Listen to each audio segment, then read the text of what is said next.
हमने 10 करोड़ फर्जी नाम हटाए हैं। अभी लोग पूछते हैं पहले इतना आंकड़ा था, क्यों कम हुआ? आपने ऐसी व्यवस्था बनाई थी कि जिस बेटी का जन्म नहीं हुआ उसको आपके यहां से विधवा पेंशन जाते थे। और ऐसे सरकारी योजनाओं को मारने के जो रास्ते थे ना, 10 करोड़ फर्जी नाम बंद किए। ये जो परेशानी है ना इन चीजों की है, क्योंकि रोजमर्रा की काय उनकी बंद हो गई है। आदरणीय अध्यक्ष जी, हमने ये फर्जी नामों को हटाने से करीब करीब 3 लाख करोड़ रुपया फर्जी हाथों में जाने से बचाया, गलत हाथों में जाने से बचाया। देश के टैक्स पेयर का पाई पाई बचाना और सही काम में लगाना, इसके लिए हमने जीवन खपा रखे हैं। आदरणीय अध्यक्ष जी, सभी राजनीतिक दलों को भी सोचने की जरूरत है और समाज में भी जो लोग बैठे हैं उनको देखने की जरूरत है। आज देश का दुर्भाग्य है, पहले तो क्लासरूम में भी कोई अगर चोरी करता था, किसी की कॉपी करता था, तो वो भी 10 दिन तक अपना मुंह किसी को दिखाता नहीं था। आज जो भ्रष्टाचार के आरोप जिन पे सिद्ध हो चुके हैं, जो जेलों में समय निकाल करके पैरोल पर आए, आज वॉशिंग मशीन से भी बड़ा कंधे पे लेकर के महिमा मंडन कर रहे हैं ऐसे चोरों का सार्वजनिक जीवन में। कहां ले जाना चाहते हो देश को तुम? जो सजा हो चुकी है, मैं ये तो समझता हूं कि आरोप जो है उनके लिए तो आप सोच सकते हैं, लेकिन जो गुनाह सिद्ध हो चुका है, जो सजा काट चुके हैं, जो सजा काट रहे हैं, ऐसे लोगों का महिमा मंडन करते हो आप? कौन सा कल्चर और देश की भावी पीढ़ी को क्या प्रेरणा देना चाहते हो आप? कौन से रास्ते और ऐसी कौन सी आपकी मजबूरी है?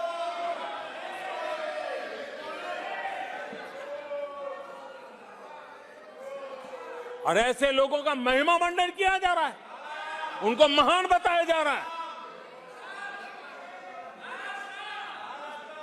जहां संविधान का राज है, जहां लोकतंत्र है, माननीय अध्यक्ष जी, ऐसी बातें लंबी नहीं चल सकती हैं।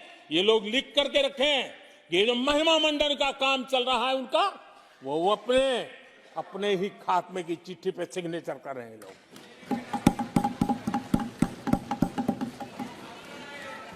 आदरणीय अध्यक्ष जी, जांच करना ये एजेंसियों का काम है। एजेंसियां स्वतंत्र होती हैं और संविधान ने उनको स्वतंत्र रखा हुआ है, और जज करने का काम न्यायाधीश का है। जज करने का काम न्यायाधीश का है और वो अपना काम कर रहे हैं। और अध्यक्ष जी, मैं इस पवित्र सदन में फिर से दोहराना चाहूंगा, जिसको जितना जुल्म मुझ पर करना है कर ले, मेरी भ्रष्टाचार के खिलाफ लड़ाई चलती रहेगी। जिसने देश को लूटा है उनको लौटाना पड़ेगा, जिन्होंने देश को लूटा है उनको लौटाना पड़ेगा। ये मैं देश को इस सदन की पवित्र जगह से वादा करता हूं। जिसको जो आरोप लगाना है लगा लें, लेकिन देश को लूटने नहीं दिया जाएगा और जो लूटा है वो लौटाना पड़ेगा। आदरणीय अध्यक्ष जी, देश सुरक्षा और शांति का एहसास कर रहा है। पिछले 10 वर्ष की तुलना में सुरक्षा के क्षेत्र में देश आज वाकई सशक्त हुआ है। आतंकवाद, नक्सलवाद एक छोटे दायरे में अब सिमटा हुआ है।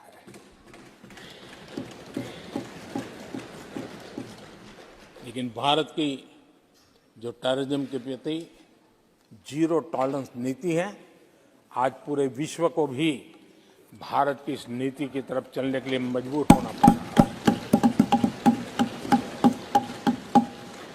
भारत की सेनाएं सीमाओं से लेकर के समंदर तक अपने सामर्थ्य को लेकर के आज भी उनकी थाक है। हमें हमारी सेना के पराक्रम पर गर्व होना चाहिए। हम कितना ही उनके मोरल तोड़ने की कोशिश करें, मुझे मेरी सेना पर भरोसा है। मैंने उनके सामर्थ्य को देखा है। कुछ राजनेता सेना के लिए हल्के फुल्के शब्द बोल दें, इससे मेरे देश की सेना डिमोरलाइज होगी। ये सपनों में कोई रहते तो निकल जाए। देश के मूड को वो खत्म नहीं कर सकते, और किसी के एजेंट बन करके इस प्रकार की भाषा अगर कहीं से भी उठती है, देश कभी स्वीकार नहीं कर सकता है। और जो खुलेआम देश में अलग देश बनाने की वकालत करते हैं,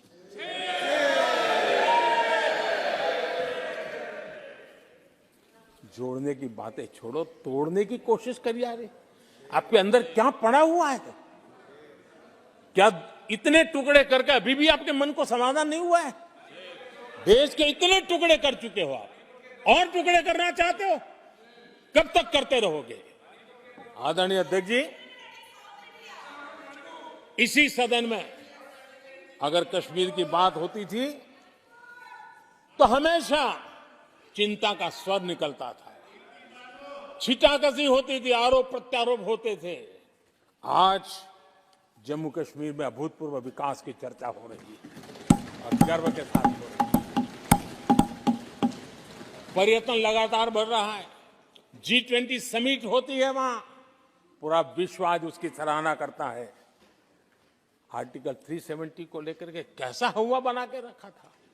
कश्मीर के लोगों ने जिस प्रकार से उसको गले लगाया है, कश्मीरी जनता ने जिस प्रकार से गले लगाया है, और आखिर के ये समस्या किसकी देन थी? किसने देश के माथे पर मारा था? किसने भारत के संविधान के अंदर इस प्रकार की दरार करके रखी हुई थी?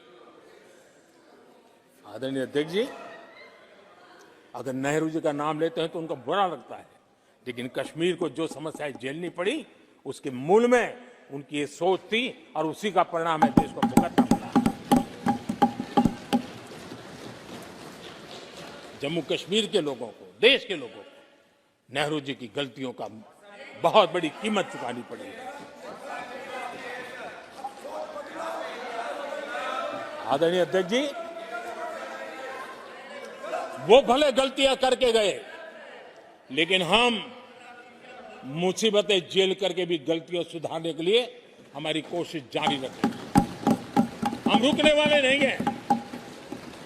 हम देश के लिए काम करने के लिए निकले हुए लोग हैं। हमारे लिए नेशन फर्स्ट है। आदरणीय अध्यक्ष जी, मैं सभी राजनीतिक दलों के नेताओं से आग्रह करूंगा, सभी माननीय सदस्यों से आग्रह करूंगा, भारत के जीवन में एक बहुत बड़ा अवसर आया है। वैश्विक परिवेश में भारत के लिए बड़ा अवसर आया है। एक नए आत्मविश्वास के साथ आगे बढ़ने का अवसर आया है। राजनीति अपनी जगह पे होती है, आरोप प्रत्यारोप अपनी जगह पर होता है, लेकिन देश से बढ़कर कुछ नहीं होता है। और इसलिए आइए मैं निमंत्रण देता हूं आपको, कंधे से कंधा मिलाकर के हम देश के निर्माण के लिए आगे बढ़े। राजनीति में किसी भी जगह पर रहते हुए भी राष्ट्र निर्माण में आगे बढ़ने में कोई रुकावट नहीं आती। अब इस राह को मत छोड़िए। मैं आपका साथ मांग रहा हूं, मां भारती के कल्याण के लिए साथ मांग रहा हूं। मैं विश्व के अंदर जो अवसर आया है, उस अवसर को बुलाने के लिए आपका साथ मांगता हूं। मैं आपका सहयोग चाहता हूं। 140 करोड़ देशवासियों की जिंदगी को और समृद्ध बनाने के लिए और सुखी बनाने के लिए।